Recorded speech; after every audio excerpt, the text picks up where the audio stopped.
Thyroid gland की, जो कि हमारे पास ऑलरेडी हम इनको रीड आउट भी कर चुके हैं थायराइड ग्लैंड्स को।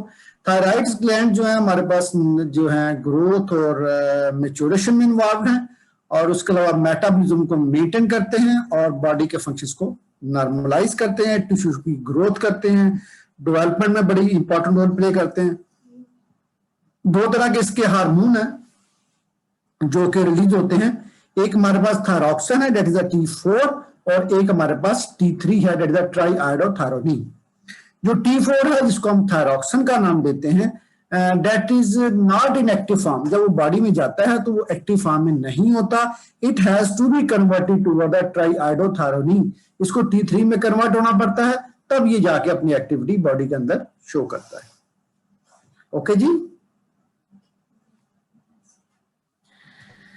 नेक्स्ट हम बात करते हैं कि हमारे पास अगर थायराइड ग्लैंड की डेफिशिएंसी हो जाएगी, किसी तरीके से उसकी प्रोडक्शन कम हो जाएगी, प्रॉपर सिक्रीशन ना हो रही होगी, तो उसे हम कहेंगे हाइपोथायराइडिज्म। और इसके इफेक्ट बॉडी पे हो सकते हैं, हार्ट रेट कम हो सकता है, और डेफिनेटली हमारे पास जो कोल्ड से रेजिस्ट करने की जो कैपेबिलिटी है वो कम हो जाती है। इट्स मीन कि थायराइड ग्लैंड जो है that play important role in maintenance of body temperature. उसके अलावा जो ग्रोइंग चिल्ड्रन है उनके अंदर मेंटल रिटार्डेशन हो सकती है, ड्वार्फिज्म काज हो सकती है, और अगर एक्सेस थायराइड हार्मोन जो है सिक्रीट होगा तो उसे हम हाइपरथायराइडिज्म का नाम देते हैं, और उसकी वजह से टैकीकार्डिया हो सकता है, हार्ट रेट इंक्रीज हो सकता है, कार्डिक एरिथमिया काज हो सकता है, हार्ट का जो नॉर्मल रिदम है दैट कैन बी चेंज, और उसके अलावा नर्वसनेस हो सकती है, ट्रेमर हो सकते हैं, और एक्सेसिव हीट प्रोडक्शन भी हो सकती है। हमारे पास जो थायराइड ग्लैंड है वो बेसिकली बना हुआ है डिफरेंट सेल्स से, जिसमें हमारे पास एपिथेलियल सेल्स की लेयर है जो कि कोलाइड है, जिसको हम थायरोग्लोबुलिन का नाम देते हैं, और इस थायरोग्लोबुलिन में हमारे पास थायराइड हार्मोन जो है वो प्रिजर्व किया जाता है, स्टोर किया जाता है। हमारे पास जितने भी ये हार्मोन हैं थायराइड ग्लैंड के, ये हमारे पास इनकी फॉर्मेशन हो रही है बाय द प्रोटियोलिटिक क्लीवेज, यानी एक एंजाइम होगा जो इसकी थायरोग्लोबुलिन की ब्रेकडाउन काज करेगा। इट्स मीन जो अमाइनो एसिड्स हैं उनको जो उनके बॉन्ड्स होंगे उनको ब्रेक करेगा, और उसकी वजह से हमारे पास क्या हो जाएगा, उस ब्रेकडाउन की वजह से हमारे पास ये थायरॉक्सिन और ट्राईआयोडोथायरोडीन की फॉर्मेशन।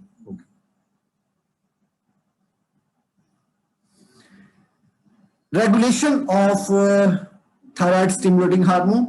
थायराइड स्टिमुलेटिंग हार्मोन हमें पता है that is release from that of the anterior pituitary gland under the action of thyroid releasing hormone TRH, that is released from the hypothalamus. We know very well that the hypothalamus and anterior pituitary work together in communication. Sometimes some hormones are produced inside the hypothalamus, and then those will be transferred or travel toward the anterior pituitary gland. Similar case is happening here in the case of thyroid stimulating hormone, which is being produced under the action of thyroid releasing hormone, which is released from the hypothalamus. तो हमारे पास जो TRH है that is being released from the hypothalamus, and that is acting on the anterior pituitary gland where it is producing thyroid stimulating hormone.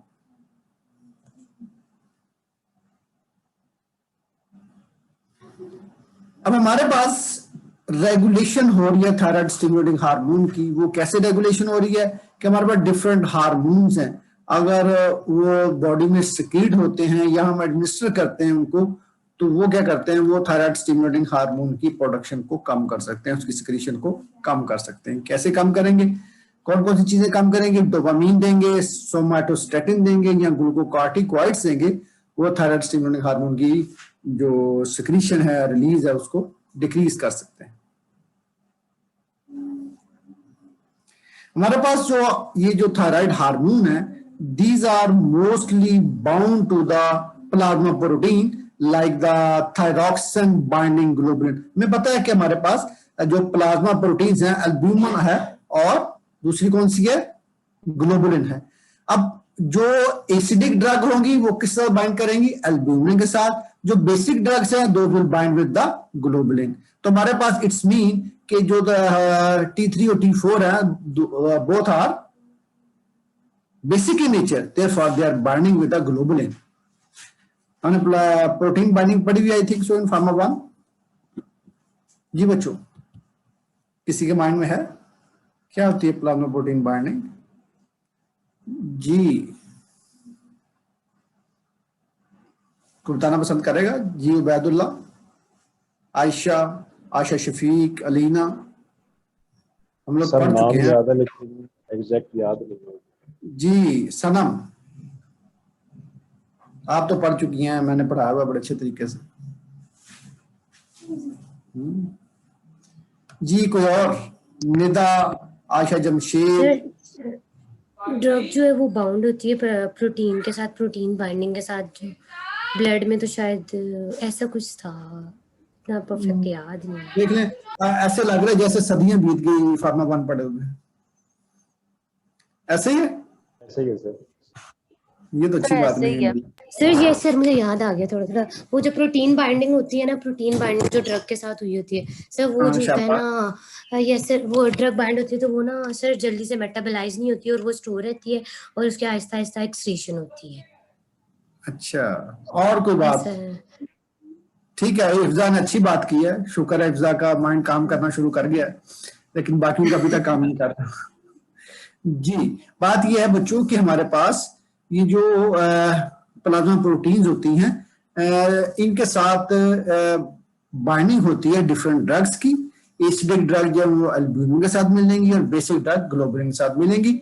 और इसका basic purpose ये होगा कि हमारे पास जो फ्री ड्रग होगी ब्लड सर्कुलेशन में, that will work, that will bind with the receptor, and the bound drug that is bind with the plasma protein that will not act.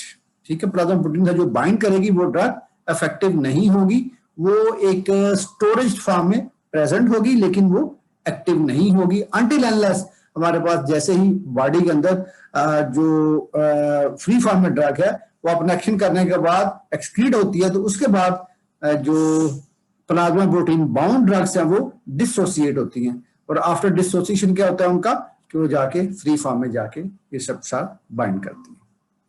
Okay जी, कुछ पता चला, कुछ ज़हन काम किया, कुछ समझ आई है कि नहीं? चलो शुक्र है, शुक्र जी। बाकी भी कोई बच्चा बोल ले, इतने बच्चे हैं कोई बच्चा पार्टिसिपेट नहीं करता।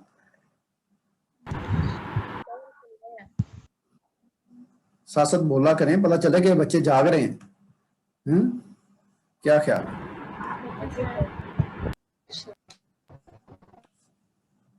जी नेक्स्ट हम बात करते हैं जी मैकेनिज्म ऑफ एक्शन की बात करते हैं, थायराइड स्टिमुलेटिंग हार्मोन की। हमारे पास जो थायराइड स्टिमुलेटिंग हार्मोन है, इसका मैकेनिज्म एक्शन इस तरह का होगा कि हमारे पास T4 और T3 जो हैं वो डिसोसिएट होंगे हमारे पास थायरॉक्सिन बाइंडिंग प्लाज्मा प्रोटीन से, जिसको हम ग्लोबुलिन का नाम दे रहे हैं, इससे पहले कि वो एंटर हो सेल के अंदर।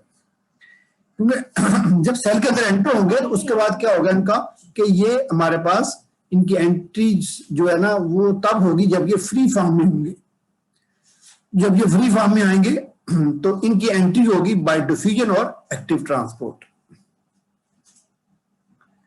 हमारे पास जितने भी हार्मोन्स हैं मोस्टली वो सेल के अंदर जाके न्यूक्लियस के साथ बाइंड करते हैं। ठीक है, जब न्यूक्लियस में एंटर होते हैं तब वो अपना एक्शन रोल प्ले करते हैं, और ये क्या करते हैं, स्पेसिफिक टाइप ऑफ रिसेप्टर के साथ जाके बाइंड। न्यूक्लियस में रिसेप्टर होते हैं जिन्हें हम न्यूक्लियर रिसेप्टर कहते हैं या इंट्रासेलुलर रिसेप्टर कहते हैं, उनके साथ जाके ये बाइंड करते हैं। सबसे पहले जो T4 है that is being converted toward the T3। ठीक है, मैंने आपको पहले भी बताया कि T4 जो है that is not in active form, it has to be converted toward the triiodothyronine. तो ट्राइआइडोथायरोनिन है, it will bind with the receptors which are present inside the nucleus, और उनके साथ बाइंड करेंगे। और उसके बाद क्या होगा, देयर विल बी द जो हमारे पास जीन एक्सप्रेशन है वो चेंज हो जाएगा। इट्स मीन कि प्लाज्मा प्रोटीन जो प्रोटीन्स हैं उनकी अल्टर्ड फॉर्म बनेगी। जो नॉर्मली प्रोटीन की फॉर्मेशन हो रही है उसको ये हार्मोन जो है by entering to the cell उसको चेंज कर देंगे। ठीक है, उसकी सिमेट्री को, उसकी कंफर्मेशन को, उसकी स्ट्रक्चर को अल्टरेशन उसमें प्रोड्यूस कर देंगे। The activation of these receptor जो है वो प्रमोट करती है फॉर्मेशन ऑफ आरएनए को, और डेफिनेटली प्रोटीन सिंथेसिस भी हमारे पास वो अफेक्टेड होगी। कुछ ड्रग्स ऐसी हैं जो कि एंजाइम इंडक्शन का रोल प्ले करती हैं। चलें, अभी फिर आपका इम्तिहान शुरू हो रहा है, ये एंजाइम इंडक्शन क्या होती है जी, कौन बताएगा? सर एंजाइम इंडक्शन जो होता है सर, वो एक एंजाइम बाइंड करती है ड्रग के साथ, उसकी जो है ना वो बढ़ा देती है कैपेसिटी के, ताकि वो ज्यादा अच्छे तरीके से एक्ट कर सके। Enzyme induction and enzyme inhibition, ये सर जैसे कोई ड्रग की एक्टिविटी होती है उसको एंजाइम जो है फर्दर और इंक्रीज कर देता है। सर एंजाइम का जो एक्सप्रेशन होता है ना उसको इंड्यूस करती है ये। जी, कोई और? एंजाइम इनहिबिट हो जाएंगे, मतलब एंजाइम बनेंगे नहीं, इंड्यूस हो जाएंगे, खत्म होना शुरू हो जाएंगे, ब्रेक डाउन हो जाएंगी। जी, कोई और? Anybody else? जी जी, साथ जी, उबैदुल्लाह आप बताएं भाई। आयशा शफीक, अलीना, सर मैं बोल रहा था, मेरी आवाज, मेरा माइक नहीं था। मैं कह रहा था एंजाइम इंडक्शन बेसिकली जब कोई ड्रग एंजाइम के साथ बाइंड करके उसकी एक्टिविटी को, मेटाबॉलिक एक्टिविटी को बढ़ा दे, तो उसको कहा जाएगा कि एंजाइम इंड्यूस हो गया।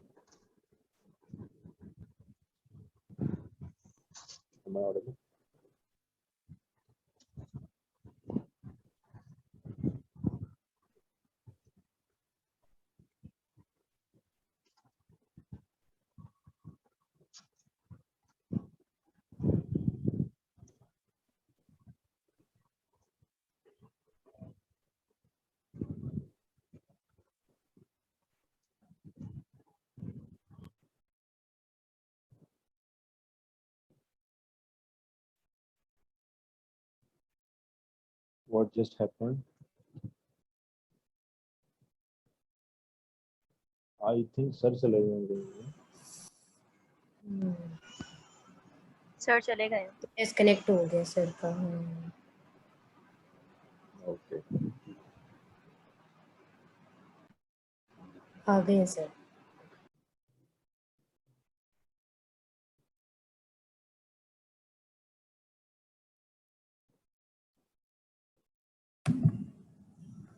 जी, मेरी आवाज आ रही बच्चों? Yes sir. आ रही है। ओके जी, मैं आपको बताता हूँ कि बेसिकली हमारे पास T3 और T4 जो है, these are metabolized by the cytochrome P450 system that is present in the liver। और अब इस मेटाबॉलिज्म में क्या होगा कि अब कुछ ड्रग ऐसी हैं जो कि उन एंजाइम्स को एक्टिवेट करती हैं, उन एंजाइम्स की एक्टिविटी को बढ़ाती हैं, जो कि T3 और T4 की कर रही होती हैं, मेटाबॉलिज्म काज कर रहे होते हैं, ऐसे एंजाइम्स की एक्टिविटी को इंक्रीज करती है। फॉर एग्जांपल फेनिटोइन है और रिफेम्पिन है और फिनोबार्बिटल है। ये तीनों ड्रग्स जो हैं एंजाइम इंडक्शन कास्ट होते हैं। इट्स मीन कि वो एंजाइम्स जो कि T3 और T4 का मेटाबॉलिज्म काज करवा रहे हैं, उन एंजाइम की एक्टिविटी को बढ़ाएगी या उनकी प्रोडक्शन को बढ़ाएगी, और उसको हम कहते हैं enzyme induction. Is it okay? Yes sir. yes sir, yes sir. Okay जी, तो हमारे पास फार्माकोकाइनेटिक्स T3 और T4 का क्या होगा कि हमारे पास नॉर्मली हम इनको ऑलरेडी एडमिनिस्टर करते हैं, और अगर हम फूड में कैल्शियम प्रेपरेशन हो या अल्युमिनियम कंटेनिंग एंटासिड हो, तो T4 और T3 की एब्जॉर्प्शन जो है वो डिक्रीज हो जाएगी। It's mean we have to have to use these drugs within a period of about 3 hours। यानी अगर हम एंटासिड देना चाह रहे हैं एल्युमिनियम कंटेनिंग, तो उन्हें गैप देंगे अबाउट 3 आवर्स का। उसके बाद या पहले हम एंटासिड दे दें या बाद में दे दें ड्रग एडमिनिस्ट्रेशन के बाद। ठीक है जी, ये बात हम कर चुके हैं कि हार्मोन जो है वो मेटाबॉलाइज होते हैं माइक्रोसोमल P450 सिस्टम के थ्रू। अब ट्रीटमेंट क्या होगा हाइपोथायराइडिज्म का? हाइपोथायराइडिज्म जो है ये नॉर्मली हमारे पास एक ऑटो इम्यून डिजीज है, जिसमें जो हमारा जो ग्लैंड है, thyroid gland, it perceive our body perceived it that it is the foreign particle, और उसके अगेंस्ट एंटीबॉडीज जो है वो बननी शुरू हो जाती हैं। और सेकेंडली हम इसकी डायग्नोसिस करते हैं। अगर थायराइड स्टिमुलेटिंग हार्मोन की अमाउंट जो है ब्लड सर्कुलेशन में बढ़ जाती है तो हमें अंदाजा हो जाता है कि इट इज द हाइपोथायराइडिज्म।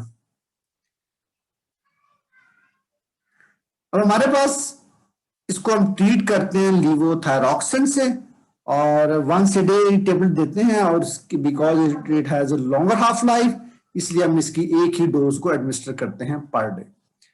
और इसकी स्टेडी स्टेट जो है achieved with in 6 to 8 weeks.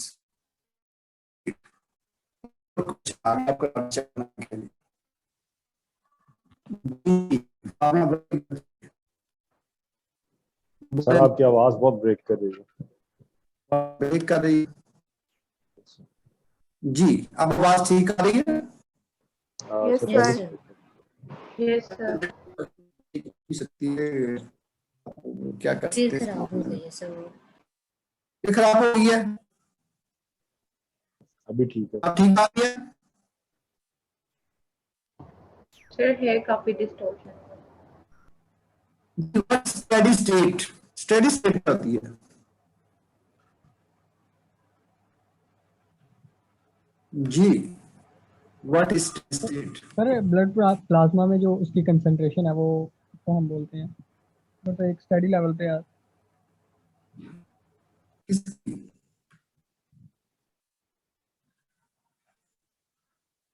जी, कोई और?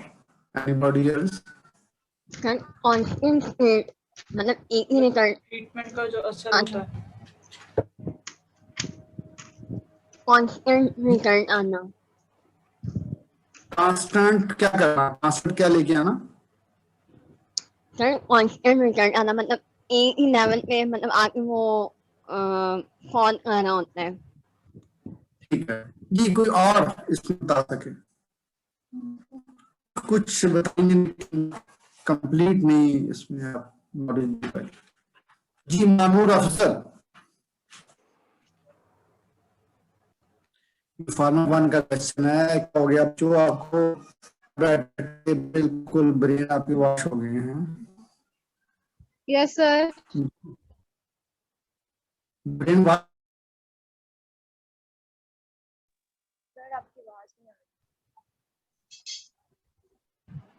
क्वेश्चन क्या था? सर फिर चले गए।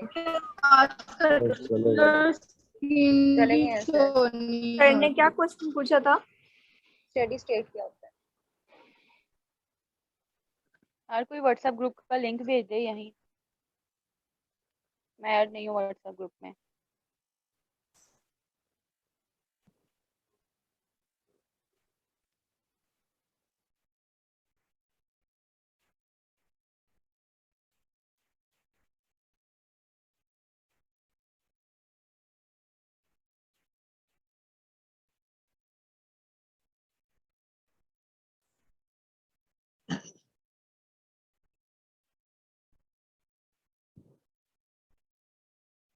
जी क्या बोल रही थी?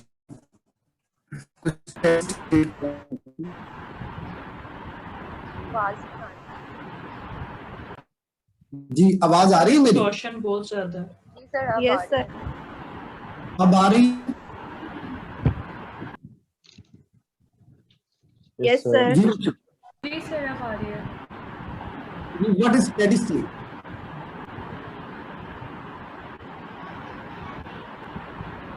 जी सर।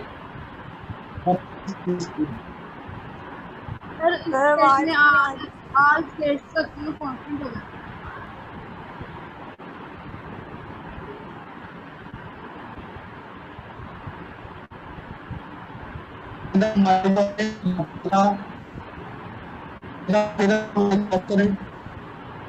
जी सर। माइक ऑफ करें इसके राह। आपका शुक्र।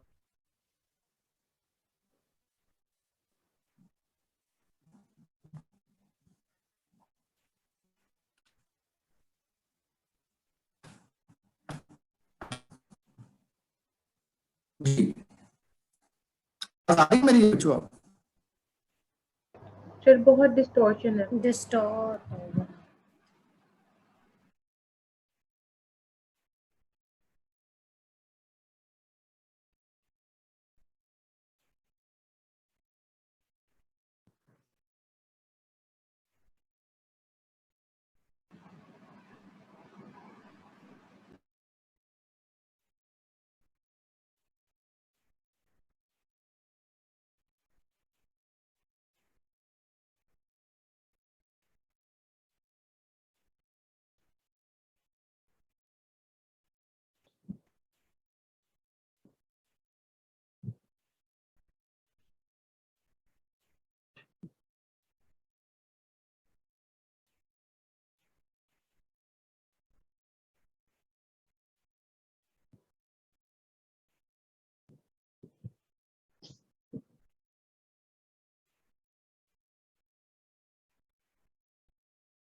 अस्सलाम वालेकुम यार, अपने एक्सपर्ट की ईमेल आईडी और बाकी सारा लॉगिन डिटेल्स उसमें दो।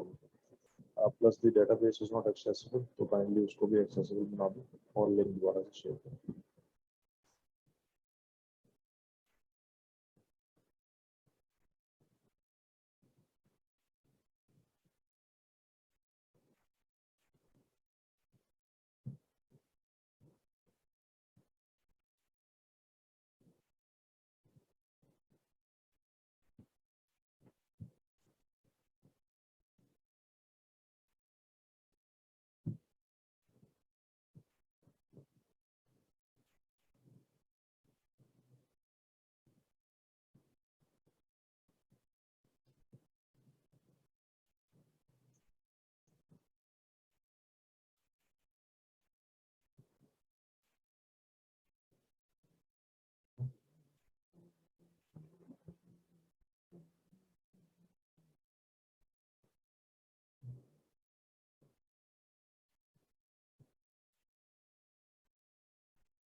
जी आवाज ठीक आ रही मेरी बच्चों?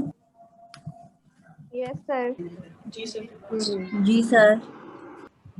हाइपोथायराइडिज्म का हम ट्रीटमेंट कैसे करेंगे कि हम उसमें हम लीवोथायरॉक्सिन देंगे, और मैंने आपको बताया था कि ये जो ड्रग है 1 डे इसको यूज करते हैं क्योंकि इसकी हाफ लाइफ ज्यादा है।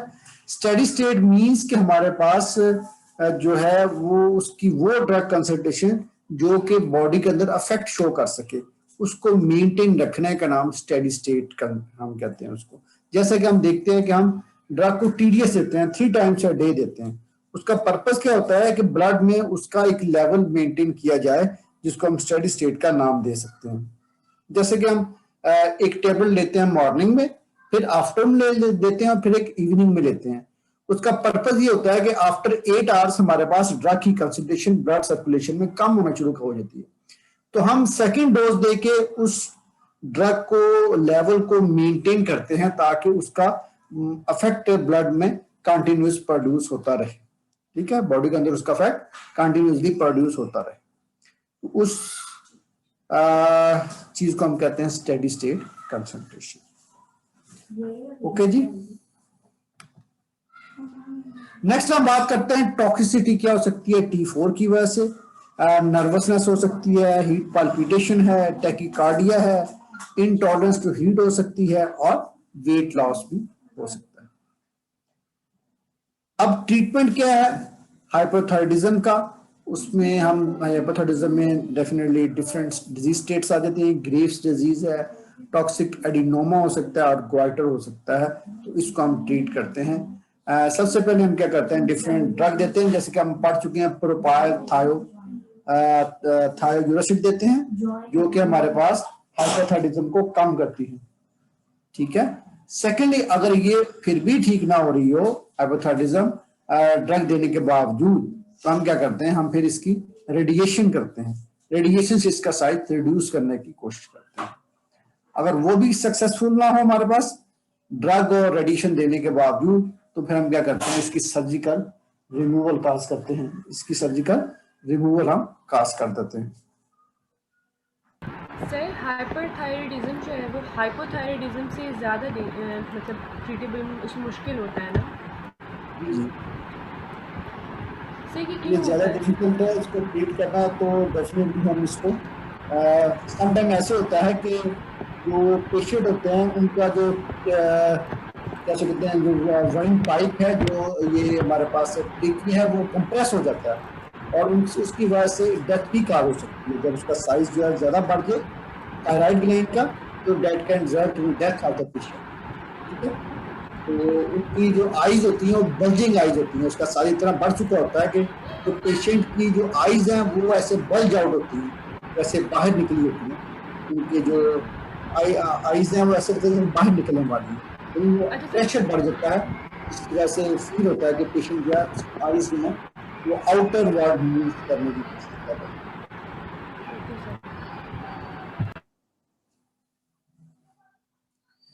अब हमारे पास ब्लॉकेट ऑफ हार्मोन रिलीज जो है वो एक फार्माकोलॉजिकल डोज हम अगर हम देते हैं आयोडाइड की, वो इनहिबिट कर सकती है आयोडिनेशन ऑफ टायरोसिन को, और इसको हम नाम देते हैं एक्यूट वुल्फ चाइकोफ इफेक्ट।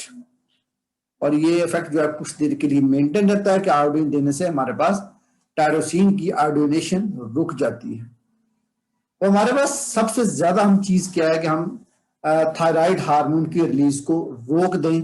किससे? थायरोग्लोबुलिन से। हम पढ़ चुके हैं थायरोग्लोबुलिन क्या होता है।